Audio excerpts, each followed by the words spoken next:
How many of you guys have heard of Steelcase before today? All right, so thank you. It's good. When I ask people, I've had conversations during the conference, like they ask me what you guys do, and desks, right, or file cabinets, right, and tables. Yeah, we do a lot of those things. And we've been around since 109 years now, so 1912.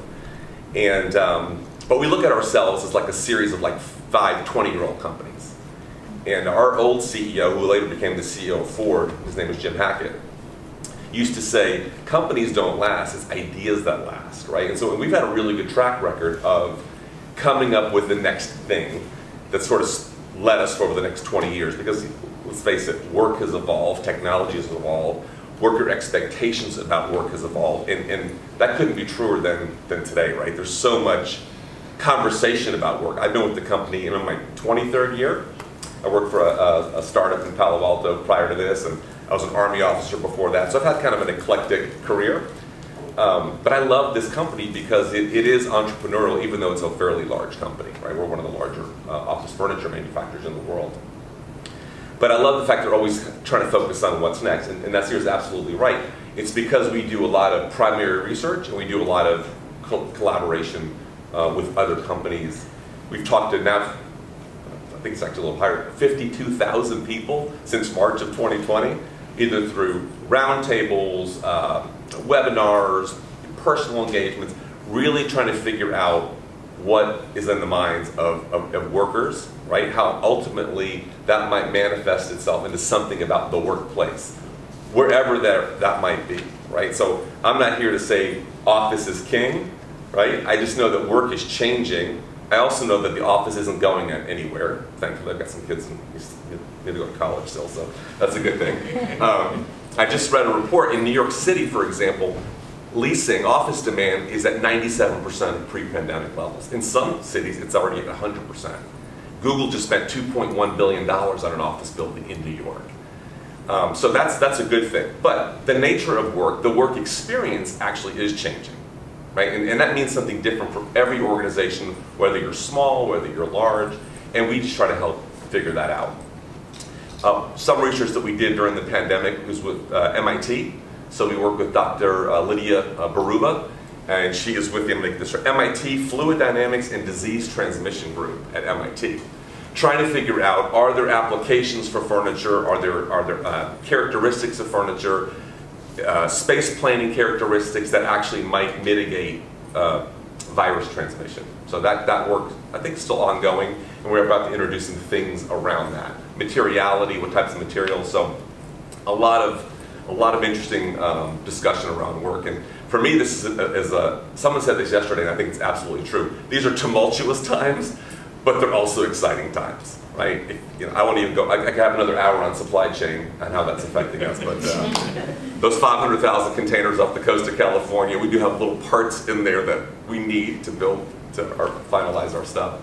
But it's an exciting time as well, because there's just a lot of discussion around workplace. And I used to have problems sometimes trying to get to the C-suite talking about workplace and what are you going to do about your work experience. Not so much anymore, because it is a C-suite issue at some level, and I've had conversations with many of you during the conference about that. So it's cool. It's going to mean something different for everyone, which is great. It may mean work from home, it may mean in the office, it may mean a third place or satellite location. That whole kind of ecosystem, nodes on the network where work happens, is just changing. And the office, the physical office, where we really tend to spend a lot of our time, is an exciting place to be right now, because there's a lot of change. So as I mentioned, we did a lot of surveying and discussions, and some themes have evolved, and this may resonate with you. The themes that have evolved of what people need or are expecting post-COVID, and we thought post-COVID was going to be September 7th, everyone's going to run back as before the Delta variant, and hopefully there's no more variants. But post-COVID, what we're hearing a lot of is these 5 major themes. One is safety, right? People just expect to be safe, to feel safe. That's almost table stakes now. And that's everything from air quality to protocols to office design, don't pack me in. There's a lot of this worker expectation around this idea of safety. So just some things for you to think about as you're as you're thinking about a return to whatever your new normal is, that is still paramount for a lot of people, is safety. Number two, I've heard this a couple of times, this notion about belonging. There's been a tremendous amount of isolation, especially for younger people. There's a lot, if you look at some of the data around what younger people who joined during the pandemic, who've never met their coworkers, who've never really got to experience the culture, right, of their organization because everything's remote. And not saying you can't build that culture remote, it's just a lot harder, right? And so there's this notion of belonging, shared purpose, inclusion. That's a big driver as companies come back and what they might do with their work experience. How do you amplify some of those elements? Productivity. Big conversations around productivity, both for solo work and shared work. And that's a big deal. Even for people who may come to the office only 2 days a week or 3 days a week, those 2 or 3 days have to be good. And trust me, I live in Westport, Connecticut, so I do that hour-and-a-half commute on the train, and I love going to the office. Even though I've got the workplace at home, I've got, as you might imagine, I've got good gear at home. But I have also about 40 people in New York City. I need to be around those people. I need to hear, I need to listen, I need to influence. I need to build that shared purpose that we've really lost a little bit, quite frankly, even us, over the last 18 months. But those days in the office or wherever they're working have to be really good. And it's just not about meetings either. There's a big notion of, oh yeah, everyone's going to do all their solo work at home and all their collaborative work or team-based work in the office. That, as we all know, that's not how work happens, right? People ebb and flow out of heads-down work and more shared work over the course of the day, and so that work experience really has to consider that.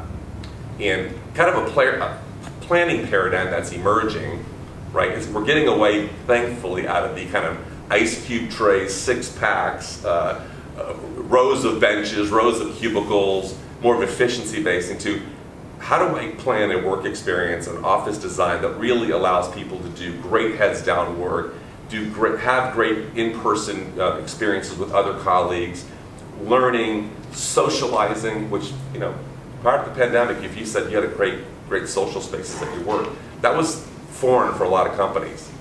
It was actually an emerging trend for a lot of leading organizations that we work with, because they understand that social spaces are those areas where people might get to learn about their colleagues in a different way, might share a crazy idea with the colleague, might build some trust with the colleague, and from that innovation can happen. And so there was a keen focus on social spaces. That's going to happen more and more. But really creating an ecosystem of spaces, even within the work environment, the physical office, are going to be important versus just everyone gets a desk. Or you got your conference rooms on the side and your mini enclave, and pretty much everything else is just workstations or private offices, whatever they might be. So this notion of building that productivity for focused and collaborative work is key.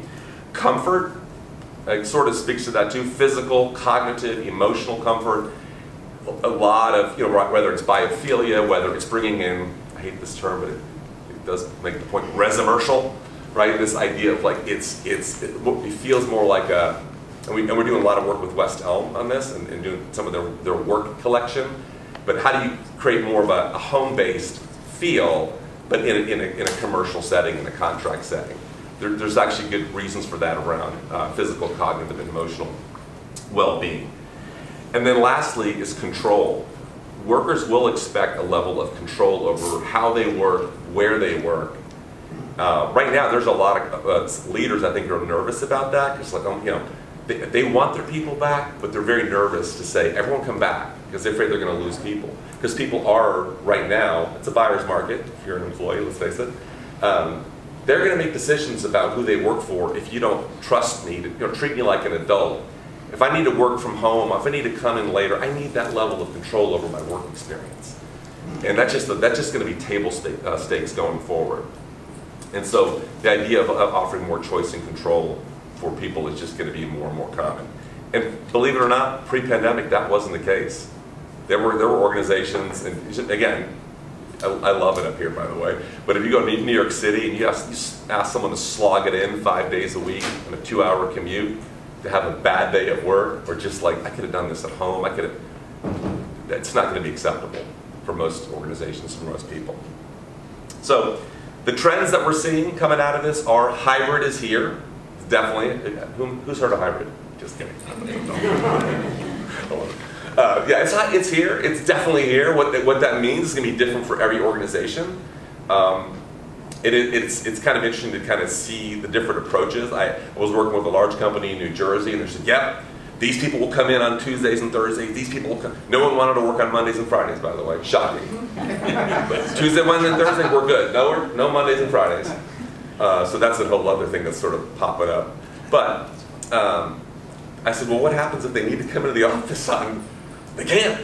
Like, so you're going to tell people you can't come into the office? Like, what is that?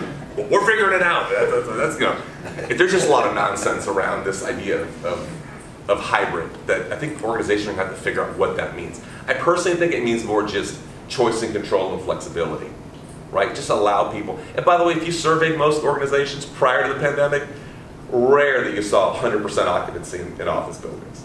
Rare. It just didn't happen. Most companies were like, oh yeah, I got 60% occupancy. So hybrid was sort of happening before the pandemic, whether you were traveling, vacations, needed to work from home today because of some personal reason. It was sort of happening anyway. But now there's some more, I guess, maybe formal thinking around it. And it's kind of funny how some they want to go right to rules. Monday, Wednesdays, and Fridays, and Tuesdays and Thursdays, and I think it's going to evolve to just more flexibility. So we'll see on that. But it's definitely here, and it's hard. People haven't figured out. Workplace design or work experience design that's more human-centric, that's here to stay. And so, you know, if you look at our best clients, we do some, you know, we work with a lot of leading organizations around the world.